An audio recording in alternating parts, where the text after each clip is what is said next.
Webinars DGE. Direção-Geral da Educação, Ministério da Educação e Ciência. Divulgação de projetos, iniciativas e boas práticas na educação portuguesa. Bem-vindos ao webinar que hoje é dedicado ao tema Avaliar para melhorar as aprendizagens e os resultados. São nossas convidadas a professora doutora Isabel Fialho, do Departamento de Pedagogia e Educação da Universidade de Évora, e a professora Helena Parreira, do Agrupamento de Escolas número 1 de Grândola, professora do Grupo 300, Português e Francês. Obrigada desde já pela disponibilidade que manifestaram em aceder ao nosso convite e faça o favor de agora dispor para o vosso tema. Muito obrigada. Agradecemos à DGE a oportunidade de participar neste webinar em que vamos falar de avaliação. Avaliar para melhorar as aprendizagens e os resultados foi o título escolhido e que traduz o paradigma de avaliação no qual nos situamos.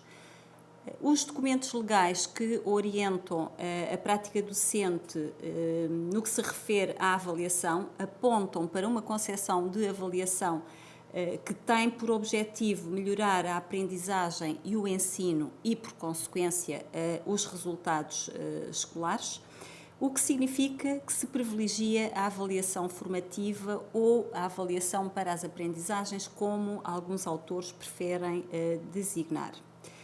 Contudo, sabemos que esta não é uma prática instalada nas nossas escolas e disso nos dão conta alguns estudos nacionais e internacionais, inclusive um relatório recente da OCDE de 2012, em que assinala alguns dos desafios ou alguns pontos menos positivos do nosso sistema educativo, designadamente no que se refere à avaliação, e um desses pontos que nós destacamos é precisamente, um dos desafios é precisamente de que a avaliação formativa é mais visível nas intenções de política do que nas práticas letivas. Isto porque o formativo é cada vez mais dominado pelo sumativo e pela ênfase nas notas, verifica-se uma atenção obsessiva aos resultados e a prática docente é dominada para preparar os alunos para os exames, o que se verifica até precocemente já ao nível do primeiro ciclo. Para responder a estes desafios, o relatório também nos aponta para algumas recomendações, designadamente desenvolver a qualidade do feedback dado aos alunos para fortalecer as práticas de avaliação formativa, o que significa uma maior participação do aluno no processo de aprendizagem e uma maior ênfase no feedback útil. Este é um desafio ao qual não podemos ficar indiferentes, até porque a investigação também nos mostra que a avaliação formativa pode contribuir para melhorar muito a qualidade das aprendizagens dos alunos. Mostra-nos também que são os alunos com mais dificuldades quem mais beneficia da utilização sistemática da avaliação formativa. E os alunos que são submetidos regularmente a avaliações formativas obtêm melhores resultados em exames externos do que os alunos que são submetidos a avaliações sumativas. Sendo, pois, evidente a importância da avaliação formativa, coloca-se a questão: como pôr em prática a avaliação formativa? O feedback útil e de qualidade é, sem dúvida, uma estratégia fundamental num processo de avaliação formativa. Para além de poder ser fornecido de forma oral ou de forma escrita, ele pode desempenhar diferentes funções. Pode desempenhar uma função informativa, quando, por exemplo, o professor coloca pequenos comentários, ou melhor, assinala as respostas como certas, erradas ou incompletas e apenas está a informar o aluno portanto, do grau de consecução da tarefa ou da atividade. Pode ter ainda uma função de encorajamento e aqui está em jogo, portanto, um reforço positivo, um pequeno comentário, parabéns, estás no caminho certo, melhoraste o teu desempenho, vais conseguir, são estímulos importantes para os alunos. Pode ter ainda uma função de repreensão, e aqui temos mais um feedback negativo, quando se colocam comentários do tipo falta de atenção, não estudastes, ou outros dentro deste género. E podemos ter ainda o feedback de incitamento, quando, por exemplo, o professor diz ou escreve, volta a ler o texto e completa as características físicas da personagem. Ainda que o feedback informativo seja necessário para identificar o que os alunos sabem e são capazes de fazer, o feedback de encorajamento seja importante para valorizar os progressos dos alunos, por menores que eles sejam, o feedback de incitamento é aquele que tem maior utilidade, porque promove novas aprendizagens. Assim, o feedback útil, ou também conhecido por feedback de qualidade, é aquele em que se identifica o que ficou bem feito e o que ainda necessita de melhorar e dá orientações sobre como fazer essa melhoria. Ativa os processos cognitivos e metacognitivos dos alunos e incentiva os alunos a desenvolverem e a mostrarem a sua compreensão em relação ao que aprenderam. Mas as estratégias de avaliação formativa não se esgotam no feedback.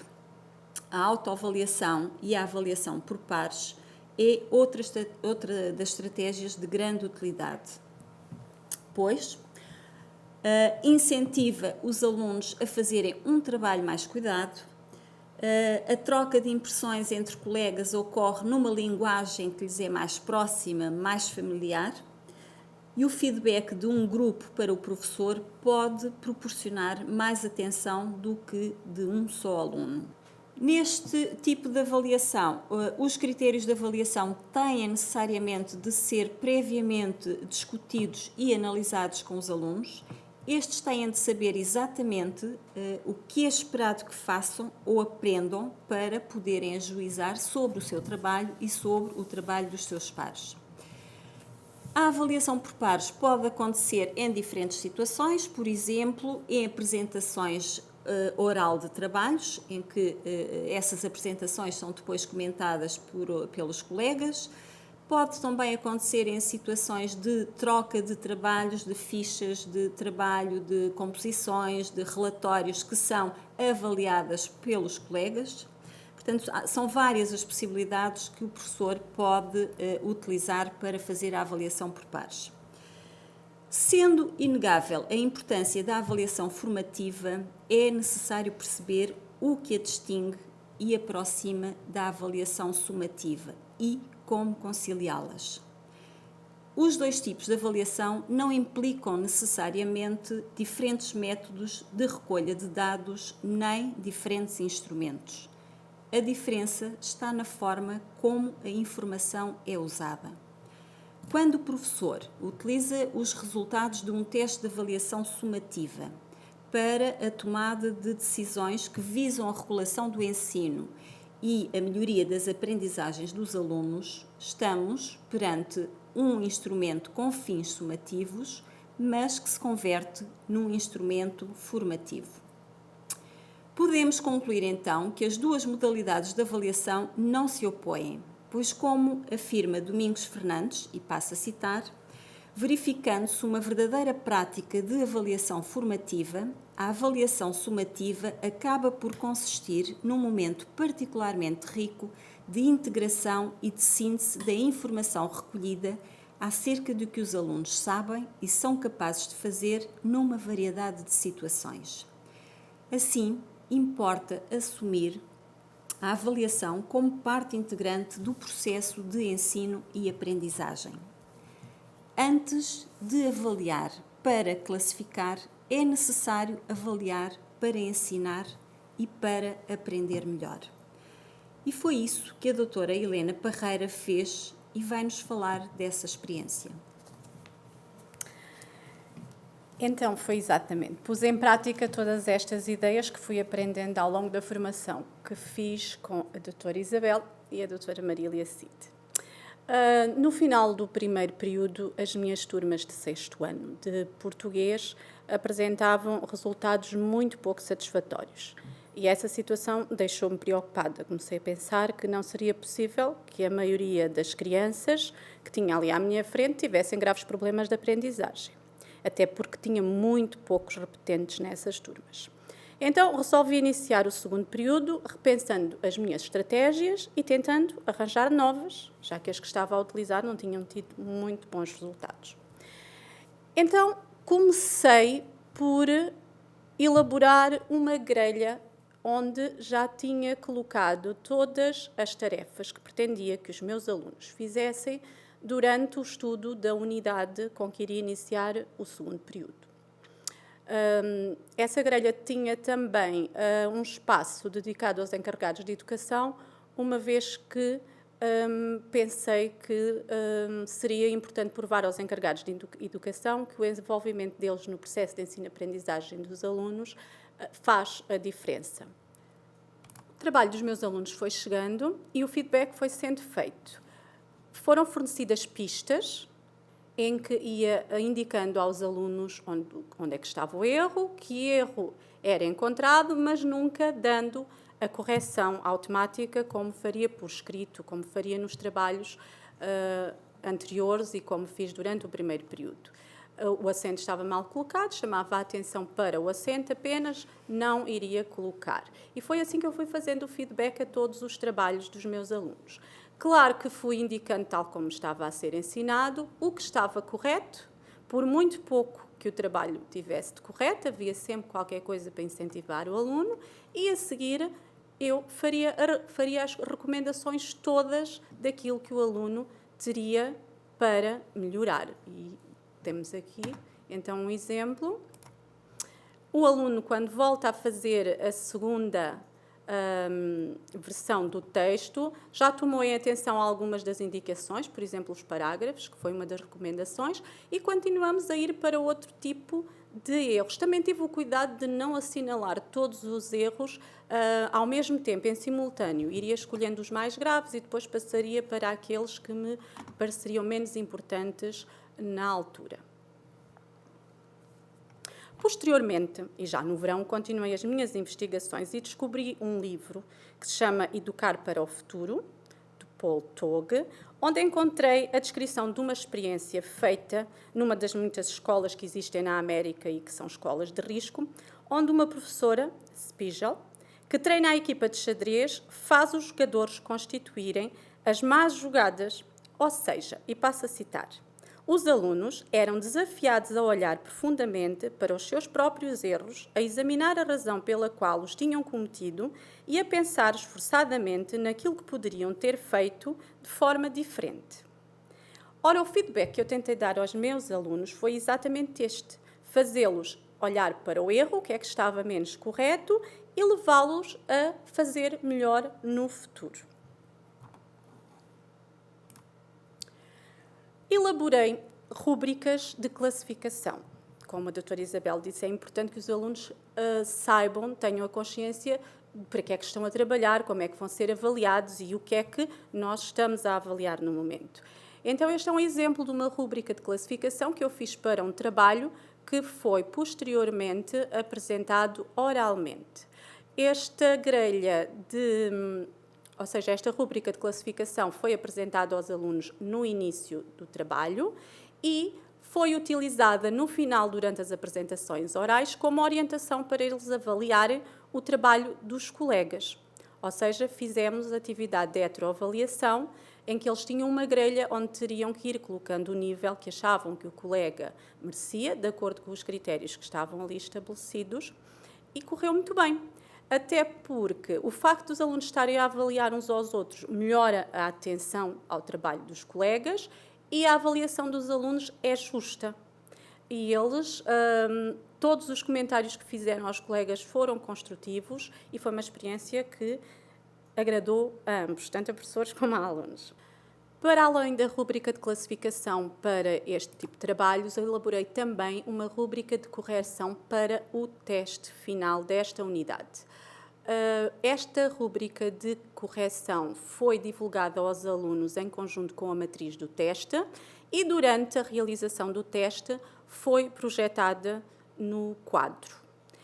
Os alunos, à medida que iam fazendo o teste, iam olhando e verificando se as respostas deles atingiriam o total ou se tinham alguma penalização. E foi interessante verificar que, por exemplo, aqui, quando eles dizia identificarem 4 verdadeiras e corrigir uma falsa, eles percebiam que pelo menos 4 verdadeiras eles teriam que encontrar, e aqueles que não tinham encontrado voltaram a ler e a reler o teste, e aquela ideia de que a pergunta está respondida e eu não volto a ler foi um bocado ultrapassada aqui, e eu vi que eles pensaram e repensaram antes de dar as respostas. Portanto, também é uma experiência a repetir. Se os alunos souberem no que estão a ser avaliados, a avaliação vai correr melhor, de certeza.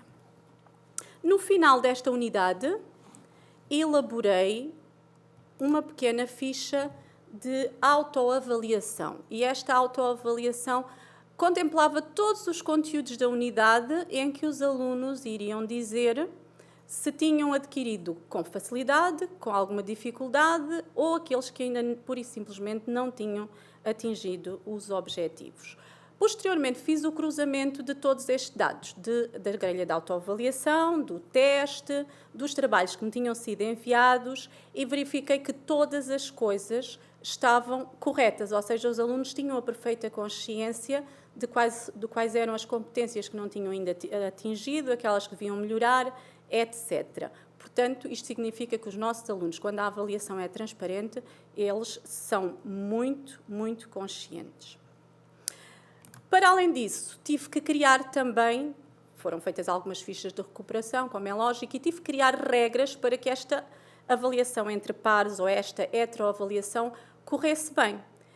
Portanto, as regras que foram criadas com os alunos em sala de aula foi que teriam que considerar os pontos, teriam que corrigir, e era importante, quando eu lhes pedi que corrigissem o que estava errado ou acrescentassem o que não tinha sido feito, o meu objetivo era que todos os alunos tivessem um contacto com a resposta correta, e assim eles iriam ultrapassar as próprias dificuldades. Portanto, eles depois fariam a avaliação, que me era comunicada, e era a avaliação deles que iria prevalecer.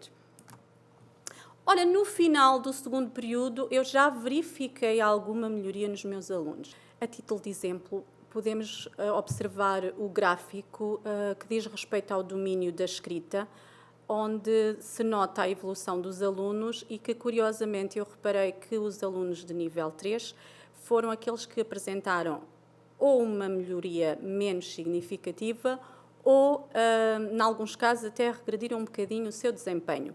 Em compensação, os alunos que eram muito, muito fracos, ou os alunos que já eram bons ou muito bons, foram os alunos que melhores resultados apresentaram nesta avaliação formativa que foi feita durante esta unidade. Portanto, no final do segundo período, verifiquei que apenas 24% dos meus alunos ainda mantinham o nível 2, mas que muitos destes também já tinham evoluído nos 3 domínios que iriam ser avaliados em exame externo. Quis também verificar qual seria, ou se existiria uma relação entre o número de trabalhos que os alunos tinham melhorado e o aproveitamento dos mesmos. Como se pode ver no gráfico, existe essa relação, portanto, alunos que insistiam em melhorar os trabalhos uma vez e outra, claro que já eram bons alunos, mas os resultados ainda tiveram uma melhoria significativa, e que até mesmo os alunos que estavam em níveis negativos e que trabalharam na melhoria dos seus textos tiveram um aproveitamento positivo já no segundo período. Portanto, a técnica estava a dar resultado. No final, apresento os resultados da prova externa, porque acho que são os mais importantes aqui para as nossas conclusões. Os resultados foram muito acima das minhas expectativas. e tivemos pela primeira vez acima das médias nacionais, e estas minhas duas turmas, que eram das mais fracas da escola, tiveram ambas acima destes resultados, e os resultados foram bastante satisfatórios e foram os melhores resultados sempre que a escola obteve em avaliações externas. Para concluir, esta era a minha situação inicial, onde tínhamos um elevado número de nível 2, como podem verificar pelos gráficos, onde tínhamos pouquíssimos níveis 4, e este é o resultado obtido na prova externa em termos de níveis, ou seja, os níveis 4 subiram consideravelmente, mas o mais importante é que o nível 2 reduziu substancialmente. Portanto, a minha experiência estava concluída, os resultados foram bastante satisfatórios e, ouvidos os alunos, eles afirmaram que sim, que este feedback os ajudou a melhorar as notas, que sentiram mais facilidade a realizar o teste final e que o facto de conhecerem os critérios de classificação, tanto no decorrer dos trabalhos como no decorrer do teste sumativo, que os tinha ajudado bastante. Para concluir, gostaria de partilhar uma ideia que li no livro que já referi, o Educar para o Futuro. É uma ideia da psicóloga de Stanford, Carol Dweck, onde defende um conceito de mentalidade expansiva. Ou seja, esta psicóloga provou, pelos seus estudos, e passo a citar, que os alunos que acreditavam que a inteligência era maleável se saíam muito melhor do que os que acreditavam que a inteligência era inalterável. É relatado o trabalho de um professor, que passo também a citar, que utilizava que a mensagem que transmitia aos alunos era que eles podiam evoluir e obter um nível mais elevado do que no passado, mas que isso exigiria trabalho duro, muita perseverança e muito caráter, ou, como se dizia na aula, capacidade de liderança. Penso que esta é a mensagem a transmitir aos nossos alunos e, ao mesmo tempo, manter-nos disponíveis para, através da organização de atividades, de estratégias, de avaliação não punitiva, que a avaliação não seja encarada como algo punitivo, os ir orientando para fazerem melhor do que fizeram no passado. Resta-me agradecer às nossas convidadas a oportunidade que nos deram de partilhar as boas práticas, esta mensagem para os nossos alunos, mas também a divulgação de boas práticas aos nossos professores. Mais uma vez, os nossos agradecimentos. Muito obrigada.